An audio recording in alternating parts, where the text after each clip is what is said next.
Hello guys, welcome to the world of English Academy, our English Academy, and a warm welcome from Professor Manish, the Alchemist. Yes, I'm an alchemist. Now, moving ahead in this new video, we are going to continue with our series of stylish English with some more words, with some more synonyms.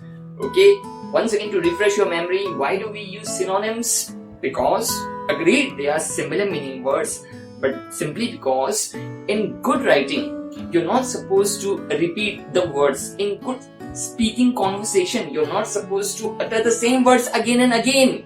It doesn't bring out that amazing, awesome effect. So what to do? If you want to convey the similar meaning again and again, will you use that same little word? No. You're going to jump to the synonym to convey that same meaning, that same emotion.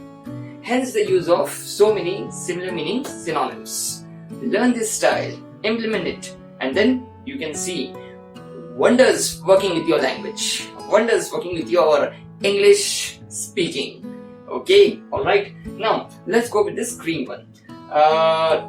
One more thing.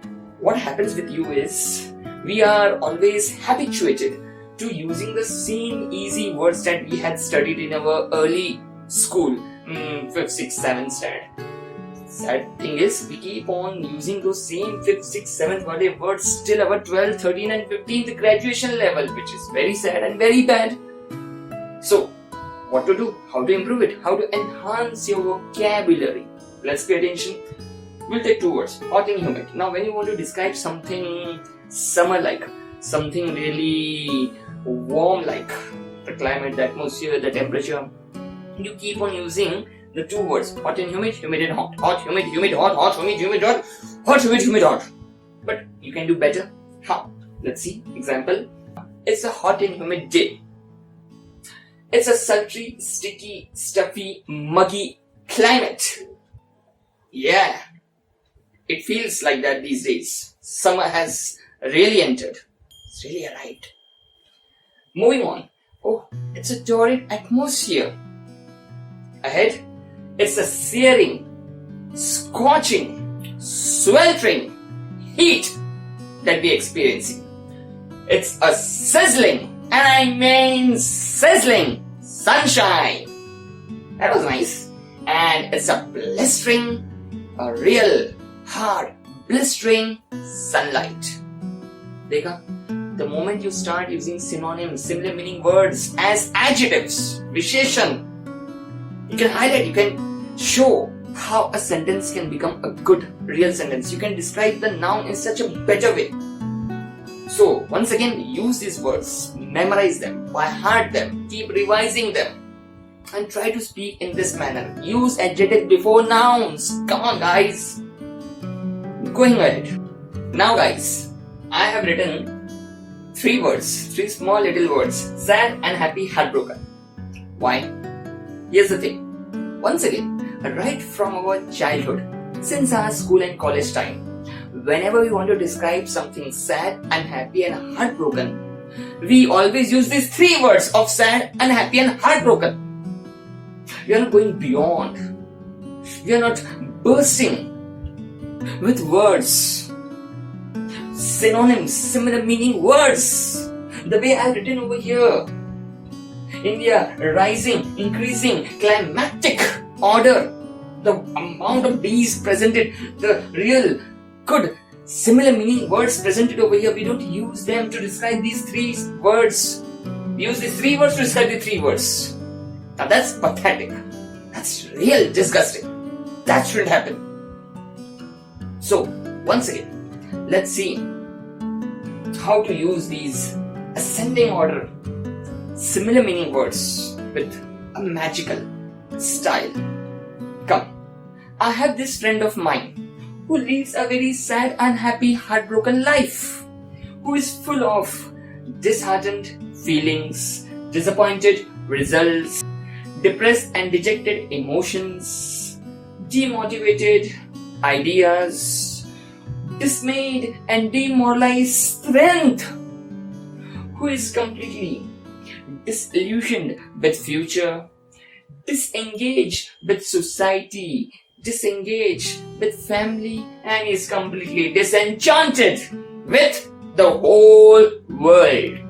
My oh my, now that's sad. Yes, the root word sad. Dekha, instead of using these three words, you could have and you should use these words in future. Okay, to learn this, memorize and by heart these words.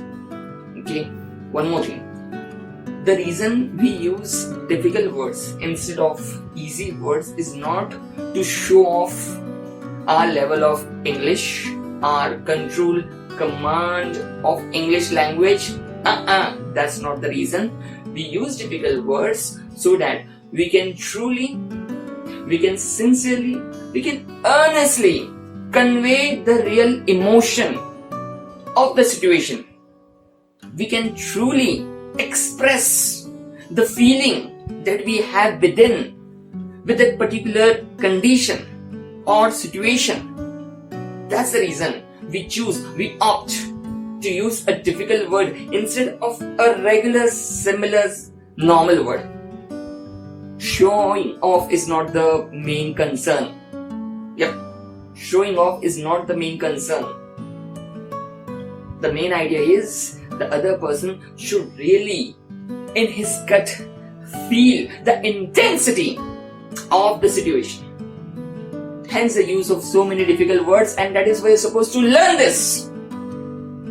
In future, if you're going to sit for some competitive exams, you will be asked, you will be tested, you will be examined on such difficult words. That is why you should be preparing right from now. Alrighty, let's go ahead. Now guys, I have written one very important word on the board. P-A-R-E-M-I-O-L-O-G-Y.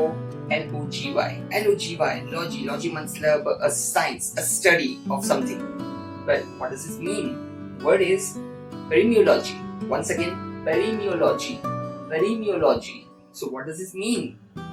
This logy, this study, this science stands for the study of proverbs.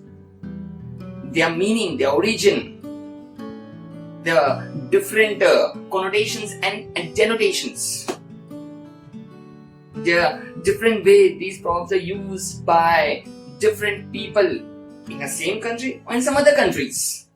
But the underlying meaning, how it all came about, that's perimyology. And exactly this is what we are doing. We have seen 10 proverbs previously.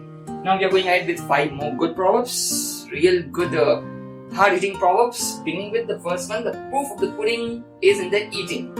Which means that having a good idea, having a good knowledge theoretically of something is all well and good, but it won't be of any use or value unless it is implemented in reality. Until a theory is produced into a practical, usable manner, well, it's just a theory. So, just because you know how to cook a pudding doesn't make you a good chef, a good cook. You have to come up with the whole food ready to be served, to be eaten, to be tasted, and then you'll get your accolades, then you'll get your praises showered upon you. So, learn to implement the ideas. Just because you have a creative thought doesn't mean you're going to come out with a creative action or a gesture. It's the practical side of things which matters the most, rather than just theoretical mumbling about it. Alright? So be a practical guy. Examples that suit this particular proverb is, first, obviously, the freshers. Pay attention. The youth, the youngsters, the adolescents, the teenagers, when they step out in the world after their graduation with glowing recommendations and bubbling energy, that's all that they have with them. They don't have a proven track record. They don't have an experience lineup behind them. They don't have anything to prove that people should take them seriously. All that they have with them is the potential energy, not the kinetic one. So they are tested. How? Through group discussions, through panel of interviews, rounds and rounds of interviews. Experts sitting in a panel throw a wall of questions at them. They checked, rechecked and checked again. And only after going through such censoring, such filtering, they're given their desired designation.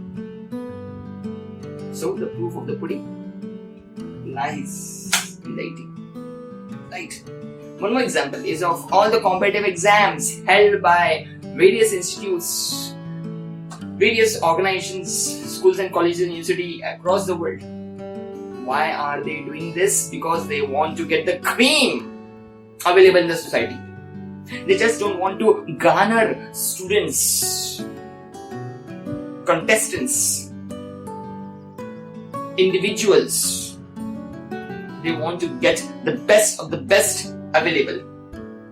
So once again, people have to go through a sieve, a filtering process. They want to see exactly how practical have you been in your life or how much you can be. So whenever you get an opportunity, always participate, always indulge, involve, inject yourself in activities as much as possible. Be it sports, academics, extracurricular, doesn't matter. Gather certificates, gather medals, gather trophies. That is really going to help you out in the long term. Okay, moving ahead. The next proverb is, there are many ways to skin a cat. And no, we are not prodding or egging you on to hurt or harm an animal. Never do that. Never ever do that in your entire life. Be human, stay human. But what this proverb really means is, there are multiple, myriad ways of getting a job done, of approaching your desired result, of reaching your destination. You're not supposed to always work with that same old tried and tested traditional way of doing things. When things doesn't work out, be creative, be imaginative. Think different, Apple. Try something else. This is how you're going to get what you really want. Don't let yourself succumb or get burdened under immense, tremendous pressure. If things are not getting from A to B to C, please take a different route. Try something extraordinary. Think outside the box. Don't limit yourself. Go beyond. Okay. Now the examples that can be used for this proverb are once again full of variety. You can use a businessman's example, or a politician's, or a sports person, or some military people. It's up to you. But the particular example that I like about this proverb is of the one and only Mahendra Singh Dhoni.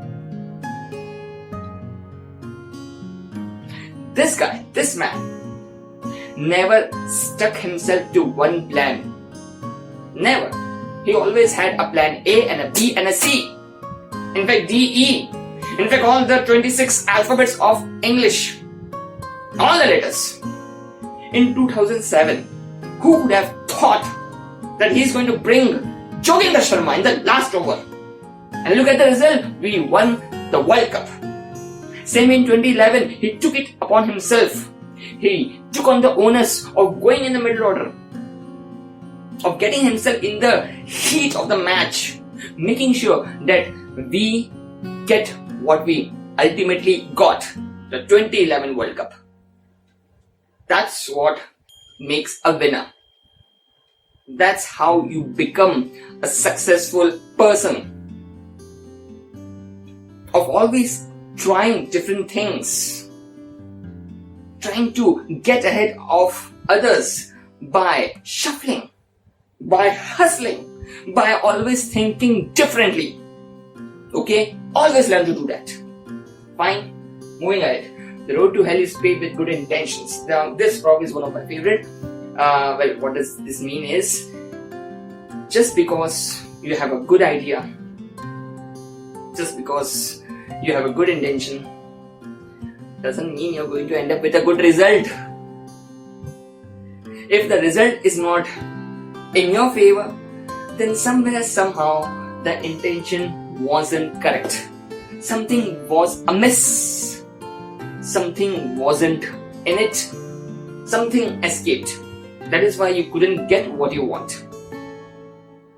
So, having good intentions is all well and good once again, but you have to become a man of action. You have to step up, step out, and get the job done. Always be adventurous, always be sportive, always commit to the action rather than just the idea.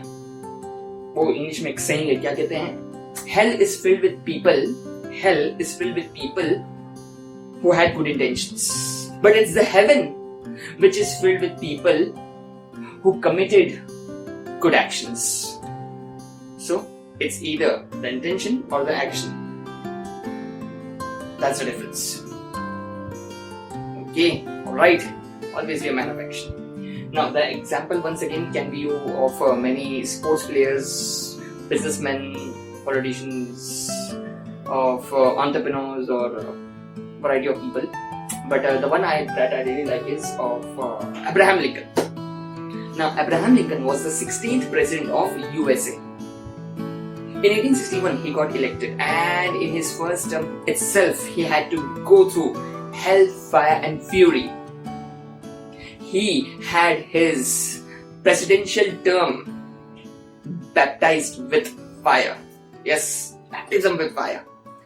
In 1861, civil war broke out in America. The northern faction of America was against the southern faction of America because the south of America was trying to divide the country. They wanted partition. They wanted a separate America all for themselves. Now, Mr. Lincoln had two options in front of him. Either he could let the South go away, allow the country to be divided, let the partition take place, or he could attack the Southern government, the Confederates, to keep the nation together, to keep the whole country as a whole. And as expected, Mr. Lincoln chose the latter part. He chose a difficult decision. For 4 years, the Civil War raged on and on. Many soldiers got killed. Many civilians got murdered. But after 4 bloody years of civil war, the South was defeated. The Confederates lost. Mr. Lincoln emerged out as a man who truly kept the whole Union together. You know, before 1865, before the Civil War ended, people used to say, United States are. After Civil War, people started saying United States is under Mr. Lincoln. America became one nation. The Union survived. He kept the nation intact. That's a man with good intention, with good actions. When Mr. Lincoln was successful, he had to pay with his life. He got assassinated in 1865 because he won, because he kept the whole country as one. And from that assassination rose the legend of Captain America. Yes, oh Captain, my Captain. Walt Whitman. A poem dedicated to Mr. Lincoln. Yes, Abraham Lincoln, man of action, a true hero, the real Captain America. Yes! Now the next prop is the squeaky wheel gets the oil, which means that if you have a loud, booming, thunderous voice, if you are a boisterous one, the vociferous one, people who always have something to speak, say, complain about, well then, the authorities, the people in general are going to listen to you ultimately. They will come to you, they will approach you to know, to ask, what is your cause and concern? Why are you yelling, shouting and screaming at the top of your lungs? Now, this particular proverb has both positive and negative connotation. Negative being that if you are a mischievous kid, a naughty child, like all children, small children are, then you are going to get the expected pasting. If you're a leader or if you're a social worker, then you're going to get the attention of the authorities. Hence, these two are the examples also. Naughty children who constantly run around, make the home a circus and parents and brothers sisters joker, will ultimately get the thrashing, the beating and the pasting. Squeaky wheel got the oil. Yes. And if you're a social worker who wants to make sure that the government, that the authorities listen to a particular public concern, then you have to be up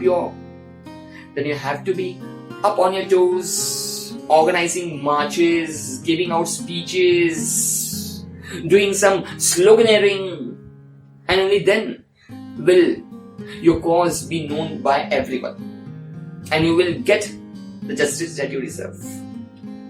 Okay, going ahead, the last one is hindsight is always 20/20. This means it's only after an action has taken place, it's only after something has happened do we understand its consequences, its ramifications, not before that. Foresight is not 20/20, it's the hindsight. And what does 20/20 means? It's the balanced view, the perfect view, the perfect understanding of the result. So always learn from your past, learn from your mistakes, always study history, try to understand what it's teaching, what it's trying to say to us, or else you're going to set yourself to keep on committing the same mistakes again and again. Okay, hindsight is always limited, it's always 20/20. If only we had known earlier that such a pandemic could spread ubiquitously all across the world, we would have stopped it in its track. But look at the result. Everyone is stuck at home. Doesn't matter it's Lower Parel or Los Angeles, Malad or Miami, Nanded or Nagpur or New York, be it Bhindar or Boston, everyone is staying within the four walls, confined, quarantined in their home sweet home. Yes, hindsight is 20/20. If only we could have known. The example is the 2 world wars, the partition of our country, so many life-altering events of history, events which completely changed the life of each and every individual where it happened. That is why learning from the past is so valuable, so enriching. So never forget the past. Learn from it. Hindsight is 20/20. Okay, I hope you must have enjoyed this. And as far as your bonus goes, well, it's time for your bonus. Let's get right to it. The first book is written by 2 authors. The name of the book is Rework, written by Jason Fried and David Hansen. And this book is a remarkable simply because it shows how your office, how the tools within your office can really extend, can really amplify your work philosophy, your work mindset. How the internet, the interior, the technology in office can really help you get what you want, can really help your employees raise their productivity. raise their level of working. For example, you can use all these new AI applications, big data applications, machine learning ideas to your business's benefit. How? Read this book. It's really going to alter and change the working of your office. Yes, you and your employees are going to fall in love with this book. It's a great book. I strongly recommend it. Okay? Fine. Now, another one is one of my favorites. Groundswell. Groundswell means a movement that has risen from the grassroots level in a society or a locality or a country or a company. Yes, it's a movement by the lowest level people, but with big implication. It's something that has started from the lowest level but has the potential to reach the peak of the pyramid. It's a book written by Charlie Lee and Josh Bernoff, two management gurus from America. This book shows how you can, and you means how your office, how your business and your company, how your institute and your organization can take advantage of all the social media platforms available on the net these days. How you can reach the end customer, how you can extend the reach of your product and service the last mile and knock on the door of the customer by using all these social media websites. It's a great read, it's an arresting read. Please do buy it, do read it. Okay, alright, Groundswell. Fine, I hope you liked the bonus play. See you guys, meet you next time.